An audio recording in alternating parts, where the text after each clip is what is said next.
If you're looking to smash out the long miles in some form of comfort, then an endurance road bike could be the bike for you. Generally, we see them getting a slightly more relaxed geometry, frame features to reduce vibrations getting through to you, and space for wider tyres, all taking a little of the strain off of your body. Endurance bikes don't have to be slow. In fact, many now feature aero tube shapes to help make you as efficient as possible.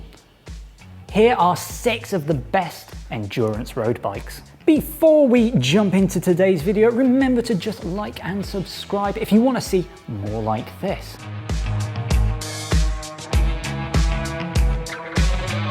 One of the first bikes to blur the lines between a race bike and endurance bike, the Canyon ENDURACE was one of the first to add aero tube shapes to a bike category that had for a few years been solely focused on compliance. The Canyon ENDURACE CF SLX Disc 8.0 ETAP is the ideal bike for riding fast and long. It's quick, offers plenty of stiffness, and comes fitted with the highly efficient gear ratios of the 12-speed SRAM Force ETAP group set.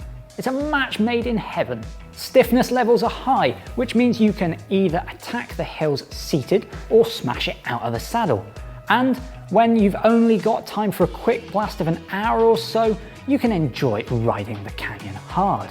It definitely has a get up and go attitude. It's on longer trips where the ENDURACE really shows its hand though, mostly because of how simply comfortable it is. The first thing that you'll notice is the bump taming properties of the LeafSpring S15 VCLS 2.0 CF seat post. It allows a small amount of movement which takes the edge off rough road surfaces and just smooths out the ride. That's great for when you are out for 4 or 5 hours, as you'll return home noticeably less beaten up around the chamois area. What we like the most about it though is that there is no kind of bounce like you get with a suspension seat post. If you are riding at a decent lick, it doesn't feel like any of your effort is being wasted through the post. The Canyon feels taut and you're getting back everything that you are putting in. The ENDURACE also has impressive tyre clearance, coming as standard with 30mm tyres, with room to go up to at least 32mm. The Reynolds wheels are tubeless ready as well, so you can drop the pressures if you like.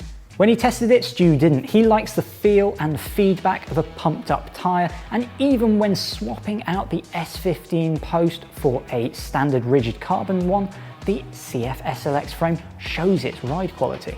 This model benefits from a brilliant group set in the form of SRAM's Force ETAP access, and also gets Reynolds AR41 wheels that are deep for some aero benefits, but also wide for excellent support of those wider tyres.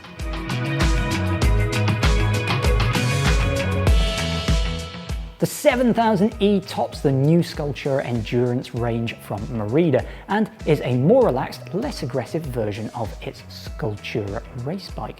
It still offers plenty of performance and comfort, but it's more suited to those big rides, and thanks to large tyre clearances and mudguard mounts, you can use it whatever the weather too. The Endurance has taken a lot of its styling cues from the SCULTURA, and while they share the same seat and head tube angles, pretty much everything is different. What this all means is that you're getting a performance-based riding position, but it's not quite as extreme. In fact, the SCULTURA is one of the most aggressive race bikes on the market anyway, so the changes aren't huge. The Endurance still feels like a fast bike, and even with that slightly taller front end, you can still get tucked down for speed and get out of the wind. When he tested it, Stu found the slightly more upright position and tweaked geometry let him stay seated on the majority of climbs, just tapping the pedals around. MERIDA has spec'd a 50 34-tooth compact chain set and an 11 34-tooth cassette, giving a few extra low gears over the common 1128, and that also helps. When descending or hammering along the flat, there's a sense of stability thanks to the metre-long wheelbase.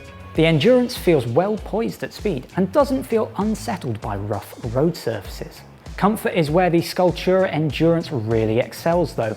The choice of carbon layup in the CF3 frame and fork, coupled with the geometry, gives the Endurance a plush ride. Even with the 32mm Continental tyres pumped up as hard as Stu likes them, the MERIDA didn't suffer any annoying resonance from the road surface. it gives a very compliant ride, which is impressive given how high the overall stiffness levels are. It feels as close to a race bike as it needs to for the speed and performance required of a fast day in the saddle. But it's also fun to ride, whether going fast or going far, something that's only helped by the excellent comfort levels.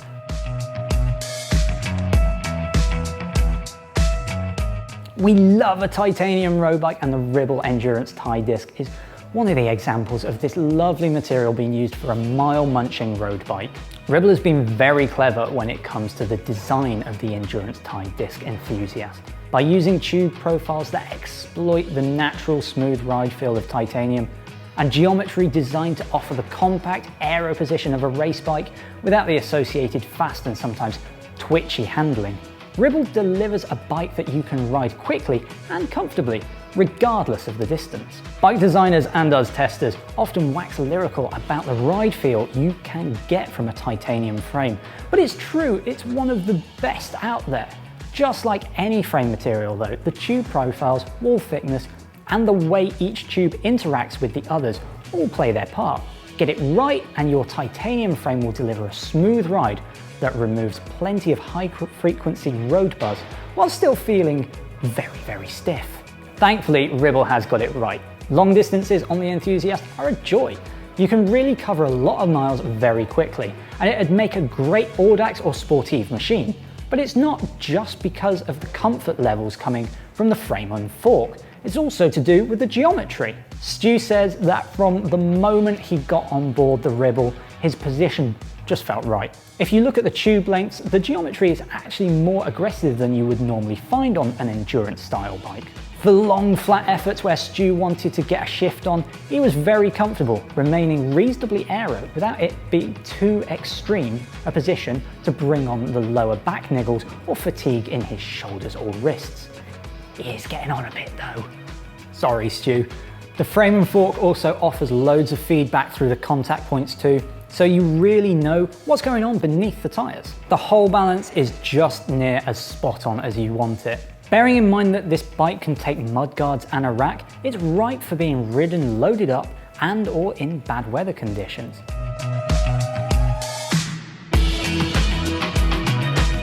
The ATTAIN has been in the Cube range for years and has always been loved by our reviewers. The ATTAIN GTC SL is part of Cube's endurance range, and it delivers a very good combination of comfort, both from the frame set and the geometry. It's not a bad weight either, and certainly feels responsive to your input, making it fun to ride fast, as well as comfortable for longer, more sedate jaunts. The 56cm ATTAIN GTC SL you see here has quite a tall head tube at 182mm, and the first time that Stu headed out on it, the front end did feel a little bit upright, especially as he'd been riding much lower slung bikes like the Oro Venturini Evo 105 and Vitus Vitesse Evo Team ETAP, both of which are much more race orientated. Thankfully that feeling doesn't last long though, and once he'd adapted to the Cube, he was surprised how racy and fast it could be. It can maintain speed over a long period too, the relaxed position being ever so slightly easier on your lower back, but still allowing for a stretched out position on the hoods or in the drop for faster sections. A kick on the pedals away from the lights or when launching into a bit of a sprint sees the ATTAIN respond really well. There is plenty of stiffness around the lower section of the frame, especially around the bottom bracket area, and you feel like you are really getting a decent return for your effort. Stu said that he's a big fan of high speed descending, and on his favourite test hill, which has a little bit of everything off camber bends, sharp corners and wide open fast ones, which test every factor of handling, the Cube performed very well.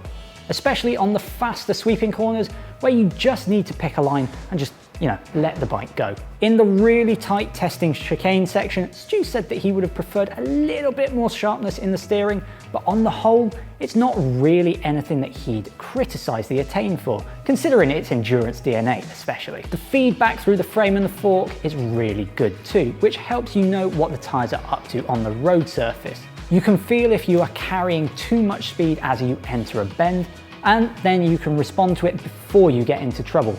The good thing is that even if you panic a bit, you're unlikely to massively upset the bike thanks to the neutral handling.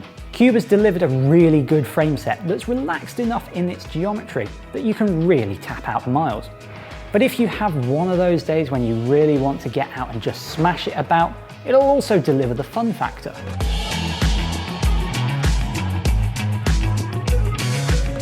Ever since John took the BTWIN TRIBAN 520 disc road bike for a first ride in London in early October, we've been keen to see if it could stand up to the first impressions he had of it, as well as the great value legacy of the previous TRIBAN road bikes we've tested.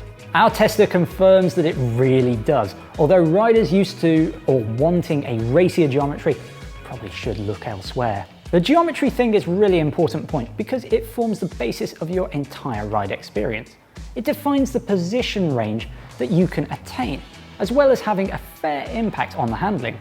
With the TRIBAN 520, it's all about a functional position aimed right at tourers and regular commuters at one end of the spectrum, and endurance roadies at the other.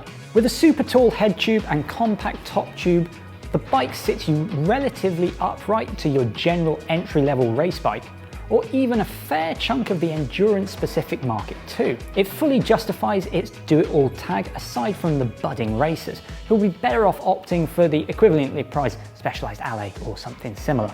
However, for first-time bike buyers after an optimum blend of build and price, or experienced riders after a great value winter bike or commuter, at $729 direct from French sports megastore Decathlon, it's hard to look past the TRIBAN 520.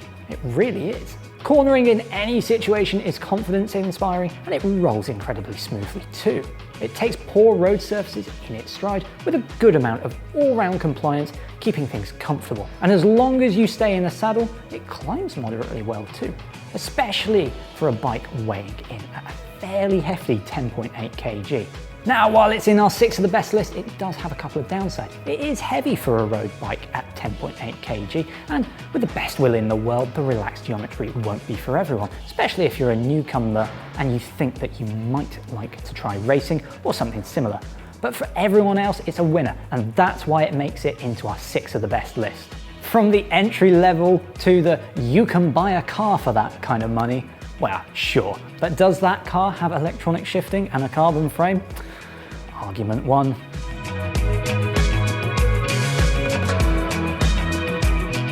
From the cobbles of northern France and the iconic race it's named after, to the roads of the Cotswolds, the latest generation of specialized S-Works Roubaix offers unmatched comfort and near race bike speed. Granted, this lavishly equipped S-Works model is eye-wateringly expensive, but there are more affordable options in the range that inherit all the key changes. Dave Arthur was the rider that tested this one, and his first ride on the latest generation Roubaix took place on the very roads and cobbles of the race, Paris-Roubaix, to which the bike owes its name. Over the ferocious pavé of the Arenberg and other key sectors that make up the classic route, the new Roubaix was deeply impressive. It was comfortable, shielded his body from the brutal impact forces, and above all else was very fast. Following several months of testing on more familiar roads to Dave, it's clear to him that the Roubaix isn't a one-trick pony. The Future Shock works over time to smooth out wrinkles, cracks, and holes that are abundant on his local roads, or on ours too.